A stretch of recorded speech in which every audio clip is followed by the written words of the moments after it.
थारैनो बे समाव हाग्रामा महिलारि बिथाङा BPF आरो UPPL खौसे जानायनि सायाव माखासे कालार फोनबाय थादों नामा BTRनि गाहाय मावफुं सोद्रोमा प्रमोद बर' बिथांनि सायाव थारैनो हाग्रामा महिलारि बिथाङा जे UPPL आरो BPF खौसे जानायनि बाथ्रायाव जेराव दुलाराय बर' फरायसा आफादनि आफादगिरि दिपेन बर' बिथाङा थांनानै हाग्रामा महिलारि बिथांजों सावरायनाय बाथ्रानि सायाव कालार फोनबाय थादों नामा हाग्रामा महिलारि बिथाङा हाग्रामा महिलारि बिथाङा जे खौसे जानायाव सावरायनो थाखाय साखा फारा जाना दङ रेडि जानानै दं नाथाय BTRनि गाहाय मावफुं सोद्रोमा प्रमोद बर' बिथाङासो दासिमबो बे खौसेथिनि बाथ्रायाव सावरायनो थाखाय आवगायबोआखै होननानै बाथ्रा बुंदों थारैनो हाग्रामा महिलारि बिथाङा बुंनाया बेसेबां सैथो जुदि हाग्रामा महिलारि बिथाङा जुदि BPF आरो UPPL ज' जानायनि सायाव सावरायनो थाखाय साखा फारा जाना दङबा आथिखालनि जा BTRनि गाहाय मावफुं सोद्रोमा प्रमोद बर' बिथाङा मा जाहोनाव खौसेथिनि थाखाय सावरायाखै जेराव गोबां रायजो राजाफोरा BTRनि गोबां रायजो राजाफोरा दिनैनि समाव UPPL आरो BPF खौसे जानानै BTR राजखान्थिखौ एबा BTR राजखान्थिनि खामानिखौ दैदेनलांनो थाखाय गोबां लाख लाख सुबुंफोरा आसा खालामनानै दङ दा बेबायदिनो हाग्रामा महिलारि बिथाङा गोबाव मानि समनिफ्रायनो बे समाव UPPL आरो BPF खौसे जानायनि सायाव अजद दैखांदों जे आथिखालनि दुलाराय बर' फरायसा आफादनि आफादगिरि दिपेन बर' बिथां लोगोसे खाम्फा बरगयारि बिथांमोना हाग्रामा महिलारि बिथांसिम थांनानै खौसेनि बाथ्रा सावरायहैदोंमोन आरो खौसे जानो थाखाय सावरायनो साखा फारा होननानै बुंना हरदोंमोन होननानै बिथां हाग्रामा महिलारि बिथाङा अजद दैखांदों थारैनो बेसेबां सैथो बे समाव बेसेबां सैथो हाग्रामा महिलारि बिथाङा जे BPF आरो UPPL ज' जानायखौ लुबैयो एबा हास्थायना दङ बे बेसेबां सैथो दानिया फैदो बिदिब्ला जे आथिखालनि BTRनि गाहाय मावफुं सोद्रोमा प्रमोद बर' बिथाङा जे खौसे जानायनि थाखाय जेबो आवगायबोआखै होननानै हाग्रामा महिलारि बिथाङा अजद दैखांदों जे बे अजद दैखांनि सायाव एबा अजद दैखांनायखौ लानानै जों बिथांनि बे बुंनाय बाथ्राखौ लानानै नोंथांमोननि सिगाङाव आवगायदिनि SP লগত এলায়েন্স হোৱা নোহোৱা সেইটো আলোচনা কৰিবৰ কাৰণে মই মানুহ দুইজনক দায়িত্ব দিছোঁ যেহেতু হীৰায়ে আগবাঢ়ি আহিছে আমাৰ লগত মিলাবৰ কাৰণে সেইটো আমি ৰেছপন্স দিয়াটো ভাল কোনোবাই যদি আগবাঢ়ি আহিছে সেইটো নেগেটিভ সেন্সত লৈ পেলাই কথা ফাটা কৰাটো ৰিজেক্ট কৰিব নালাগে অঞ্জলি দৈমাৰীয়ে আমাৰ দলৰে ভাইচ প্ৰেচিডেণ্ট আছিল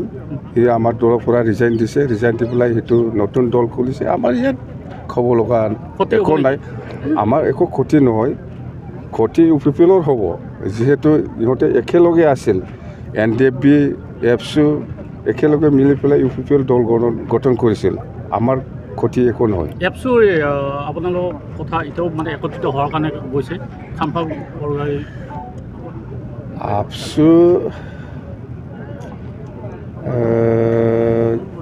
আপছুৱে তাৰমানে মই কি ক'ম এইটো আমাৰ ডাঙৰ ককাই ইউজি ব্ৰহ্ম ডাঙৰীয়া সি কৈ আছে মোক যে আপছুৰ নেতৃত্বত আলোচনা চলি আছিল UPPL আৰু BPFৰ মাজত হাগ্ৰামায়ে চৰ্ত দিয়াৰ কাৰণে এই আলোচনাটো ফেইলাৰ হৈছে বুলি কৈছে চৰ্তটো হ'ল হাগ্ৰামায়ে নিজকে চিফ বনাব লাগিব তেতিয়াহে আলোচনা হ'ব তেতিয়াহে মিলিব এনেকুৱা প্ৰচাৰ কৰিছে এই কথাটো মিছা আপছু প্ৰেচিডেণ্ট ছেক্ৰেটাৰীয়ে মোৰ ওচৰত আহিছিল খাম্পা প্ৰেজেন্সত খাম্পা লৈ আহিছিল যে কথাটো হ'ল আপুনি হাগ্ৰামায়ে প্ৰমোদ বড়োৰ লগত বহিব না নাই আলোচনা কৰিব না নাই এই কথাটো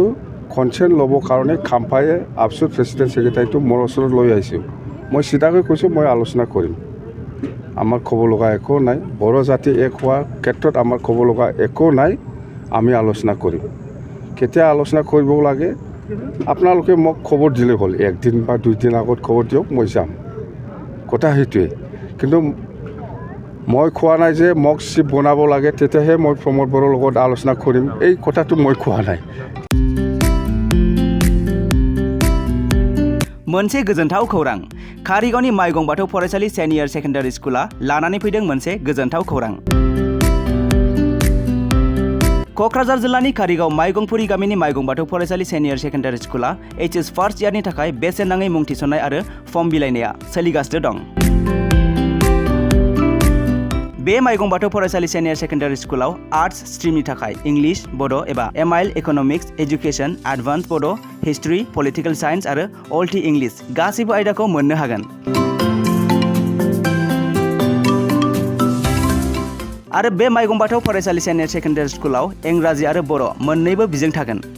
लोगोसे बे फरायसालियाव हिन्जावसा आरो हौवासाफोरनि थाखाय आलादा आलादा हस्टेलनि फेसिलिटिबो दं। नोंथाङा जुदि नोंथांनि गथ'खौ HS फार्स्ट इयारनि थाखाय गोदान मुं थिसननो सानदों अब्ला मानोथो गोबाव खालामनो?